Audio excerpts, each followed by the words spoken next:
Bienvenue dans notre podcast Isadora BC. Le podcast où une comédienne et un poète échangent autour d'une tasse de café. La comédienne, c'est Cécile Bouillot et le poète, c'est Régis Dequet. Bonjour Cécile. Bonjour Régis. Alors aujourd'hui, la comédienne, ce n'est pas Clarence, mais c'est Clarence qui m'a parlé de ton travail, qui me l'a fait découvrir, et notamment celui des vidéos et des poèmes, les poèmes de rue et gestes du quotidien. Alors, avant d'en parler ensemble, est-ce que tu peux te présenter ? Oui, alors je suis Cécile Bouillot et je suis comédienne en fait. Donc j'ai toujours eu envie de faire du théâtre, même quand j'étais en troisième, j'ai dit à mes parents « Oh, l'année prochaine en seconde, j'aimerais aller à Paris et puis faire une école de théâtre et suivre quand même les cours en même temps et tout ça ». Et mes parents étaient surpris, un peu frileux, ils m'ont dit « Non, tu passes ton bac et après on verra, bien sûr ». Donc, parce que j'habitais à Cherbourg, on habitait à Cherbourg. Et donc, j'ai passé mon bac, mais j'ai quand même fait du théâtre en amateur avec une troupe. Et avec eux, on avait été jouer d'ailleurs au Festival d'Avignon, un montage de Prévert, ça s'appelait Café Prévert. Moi, je jouais l'amoureuse. Donc, il y avait l'amoureux, il y avait le clochard, il y avait le barman, et ça se passait dans un café. C'était super, quoi. J'avais 16 ans, 17 ans, quoi. Et on était en Avignon, on avait joué un mois.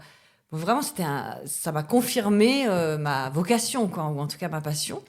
J'ai eu le bac un peu tard, pas tout de suite, mais je suis allée à Paris alors, et il fallait quand même que je fasse une fac, mais de théâtre. Donc j'ai eu le droit de faire la fac de théâtre. Et puis je prenais des cours. Alors j'ai pris les cours Florent. Et pour préparer les concours, en fait. Donc je savais qu'il y avait la Rue Blanche, le conservatoire. Il y avait Strasbourg aussi. Donc, je préparais. La première année, j'ai rien eu. Et la deuxième année... Enfin, peut-être j'ai eu le premier tour de la Rue Blanche. Enfin, et la deuxième année, j'ai eu Paris, quoi, le conservatoire de Paris. Donc, là, je suis rentrée et j'ai fait 3 ans de formation.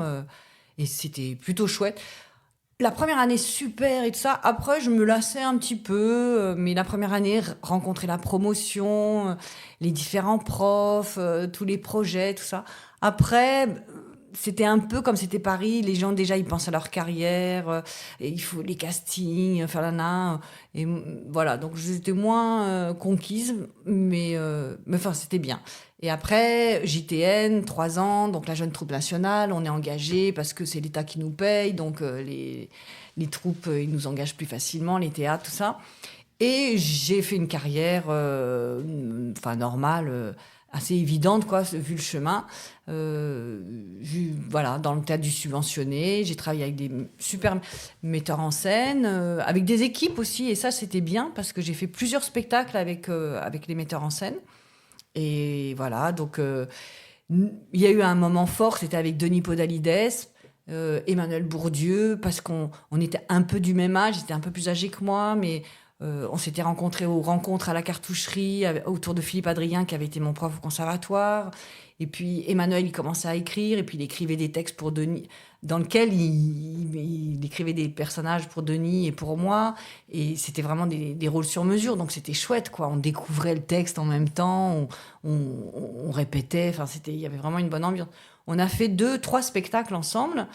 Et puis après, avec Gilles Bouillon, avec Lassalle, Jacques Lassalle, Sivadier, Sylvain Maurice. Et à chaque fois, j'ai fait quand même 2-3 spectacles. Et puis souvent, il y avait des grandes équipes, quoi. Donc, je sais pas, des collectifs, on est... Cyrano de Bergerac, on devait être 12 ou 13 comédiens, quoi. C'était... voilà, donc... Et on a beaucoup joué dans différents théâtres en tournée, dans toute la France et tout ça. Et on a visité des lieux, enfin voilà. Donc j'ai fait ma carrière dans le subventionné comme ça, jusqu'à... avant le Covid... jusqu'à 45 ans, où j'ai commencé à avoir moins de rôles et être moins engagée, et moi avoir toujours envie de plus, en fait. Et je me suis dit, tiens, je pourrais aussi monter des choses par moi-même, ou avec une amie qui avait fait le TNS, elle, et on s'était retrouvés sur un spectacle, et puis comme c'était en province, on prenait le train ensemble, et on se disait, mais maintenant on se quitte plus, on va faire nos projets aussi. Donc en tournée, on écrivait nos machins, enfin nos idées. Et puis on a commencé à monter une compagnie et à créer des spectacles par nous-mêmes et à jouer d'abord dans les appartements et de fil en aiguille, chez l'un, chez l'autre, chez l'un, chez l'autre.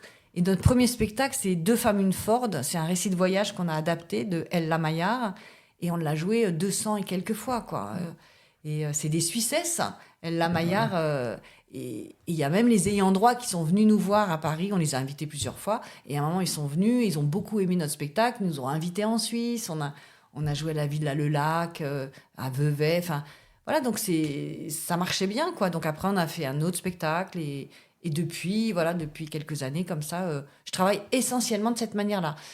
Plutôt hors les murs du théâtre, en fait. Plutôt, ça a commencé chez l'habitant, mais ça peut être aussi dans des collèges, universités, médiathèques, les jardins partagés, des galeries de peinture, enfin des lieux où il peut y avoir des gens qui ont envie de voir du théâtre et où il n'y a pas forcément... Comme nous, on a besoin de 2 chaises en général, et puis nos accessoires, on n'a pas besoin de beaucoup d'espace. On arrive à se mettre un peu partout, quoi. Voilà. Ok. Alors maintenant, j'aimerais également qu'on échange sur une partie de ton travail, c'est un petit travail de vidéo. Ouais. Voilà. Alors moi, pour commencer, j'ai vu que tu avais réalisé une série intitulée Premier Amour, dans laquelle tu interroges des personnes. Alors pour moi, ça s'apparente à du collectage, et j'aimerais savoir quelle est toi, au départ, ton intention dans ce projet-là, dans ces vidéos. Et puis, ce qui m'a amusé, c'est qu'on te voit à chaque fois de dos. C'est-à-dire que tu apparais à chaque fois, alors que tu aurais pu ne pas être dans le champ, etc. Mais on te voit. Donc ça m'a beaucoup amusé aussi. Et je voulais te questionner un petit peu sur ça. Ah ouais, alors la vidéo, c'est aussi parce que j'ai fait, en parallèle du théâtre que je racontais tout à l'heure, j'ai toujours fait un peu de cinéma.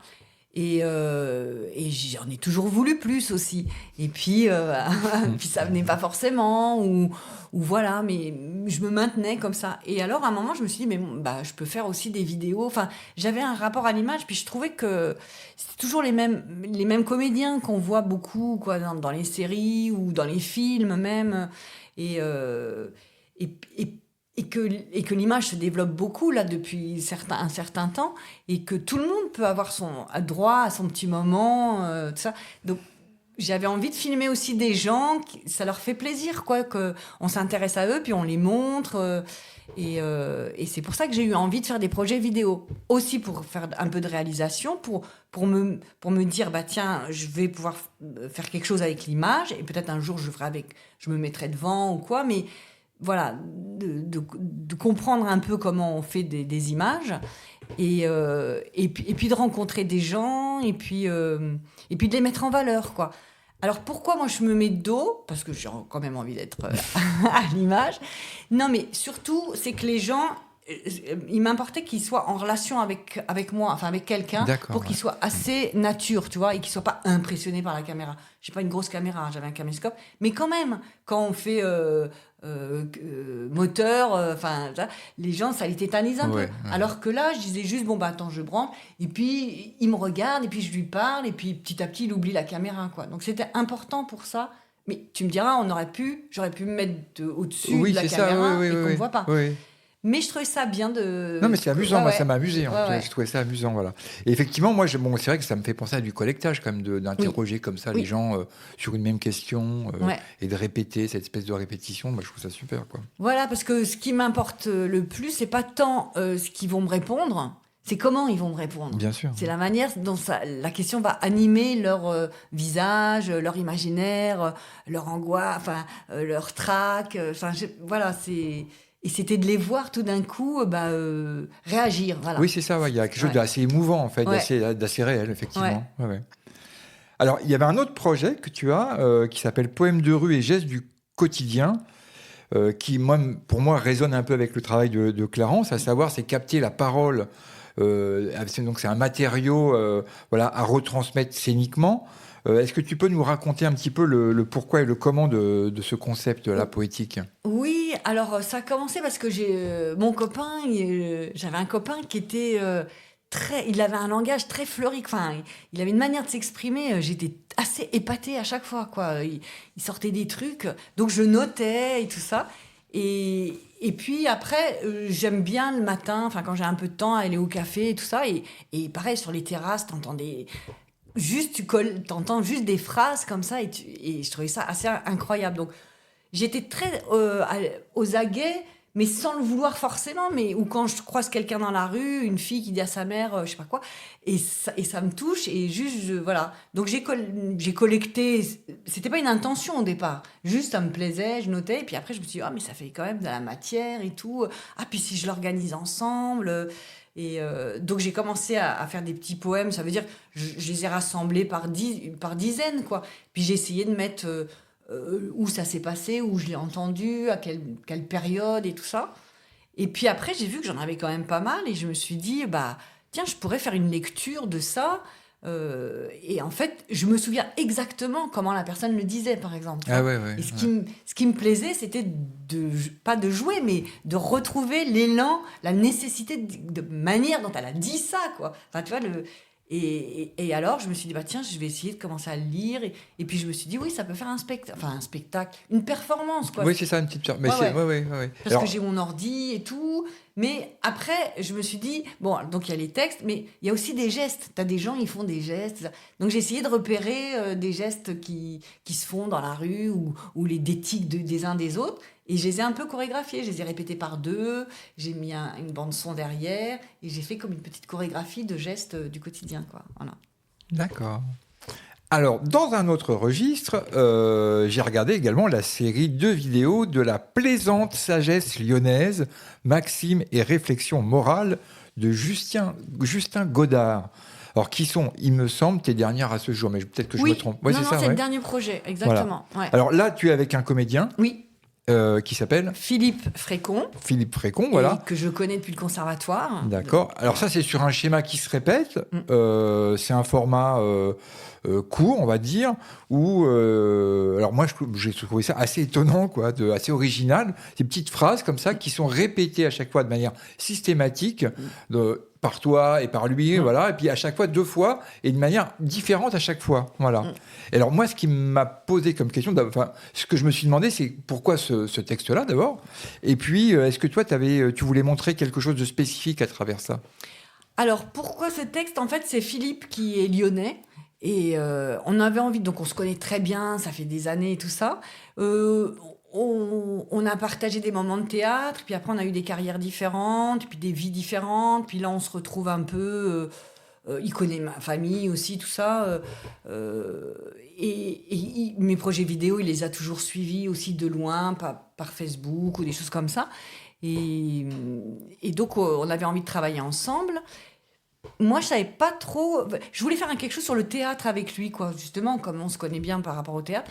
Et puis, c'est lui qui m'a apporté ce texte. Un jour, il m'a dit, ouais, mais tu vas voir, c'est chouette. Puis c'est des paroles vraies, enfin des paroles de Lyonnais des années, je sais plus combien d'ailleurs, mais et puis un peu de bon sens populaire, choses comme ça que j'aime bien, quoi. Oui, c'est amusant. Voilà. Il y a un côté assez marrant, quoi. Ouais, à chaque fois. Ouais.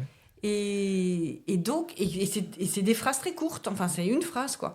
Et je me suis dit, bon, bah ouais, on se met face caméra, et puis on l'a dit chacun d'une manière un peu différente, puis après on l'a dit ensemble tous les deux, et puis on fait des vignettes comme ça. Moi, en vidéo, j'ai toujours aimé la série de plein de petites vignettes, 1 minute, 1 minute 30, aussi parce que je savais que c'était une diffusion Facebook et que les gens, ils n'ont pas le temps. Bien sûr, c'est adapté, en fait. Oui, c'est tout à fait adapté avec un usage un peu comme ça. Voilà, ouais.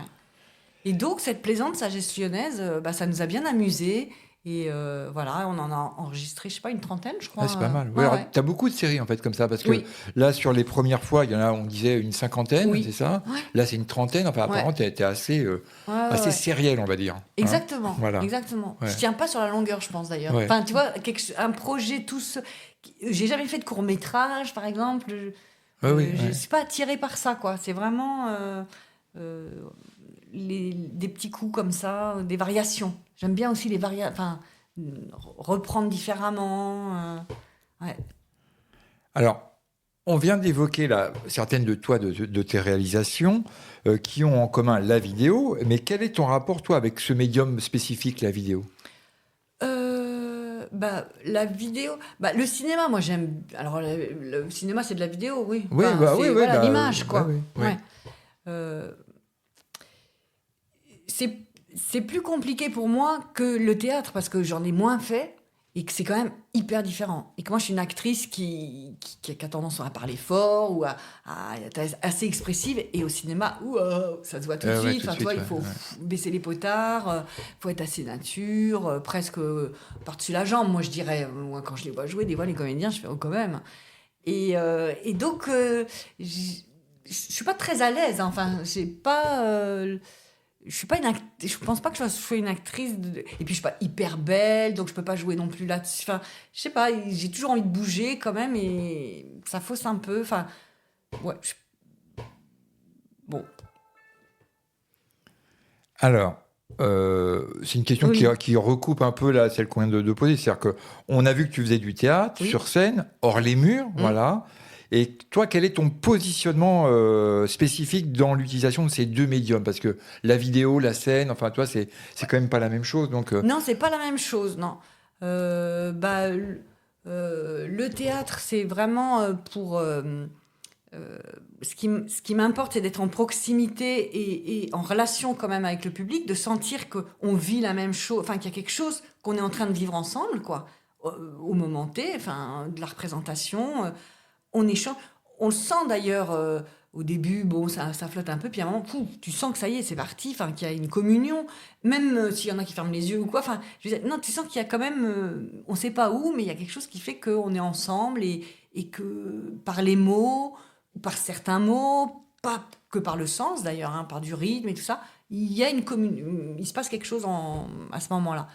La vidéo, c'est aussi rencontrer les gens, mais c'est moins sur la longueur, quoi. Enfin, c'est filmer les gens, c'est les mettre en valeur, et moi aussi me mettre en valeur de temps en temps. Mais l'image, c'est, enfin, alors maintenant je vieillis un peu et tout, donc c'est moins joli. mais mais voilà, ce que j'aime bien choper le naturel, quoi, ou la réaction des gens, ou de l'être, quoi. Pas trop de jeu, justement, en vidéo. Ouais, c'est mieux que ça soit spontané, quoi, ouais. C'est pour ça que je fais du court, parce que la spontanéité, bah, ça dure pas. tu l'as, ouais, ouais. Alors, on va peut-être laisser la place à Clarence, là, maintenant. Hein? Voilà, alors Clarence, voilà, elle, ouais. Après, non, tu lis maintenant, une petite lecture, tu nous fais un petit... Ouais, Oui, ok, je peux vous d'accord, ok. faire une Alors, petite lecture. alors Ouais. d'accord, tu nous fais une petite lecture de ce que tu veux, voilà. On Bah, je t'écoute. peux vous faire le début de la performance Poème de rue et gestes du quotidien. Paris, café aux Folies. Vendredi 3 janvier, 10h30. Je ne pardonne pas du tout, du tout, du tout. Moi, la mère, ça m'apaise de ouf. Lui, soi-disant que c'est le mec le plus vieux qu'ils aient trouvé. Il aurait 5000 ans, le machin.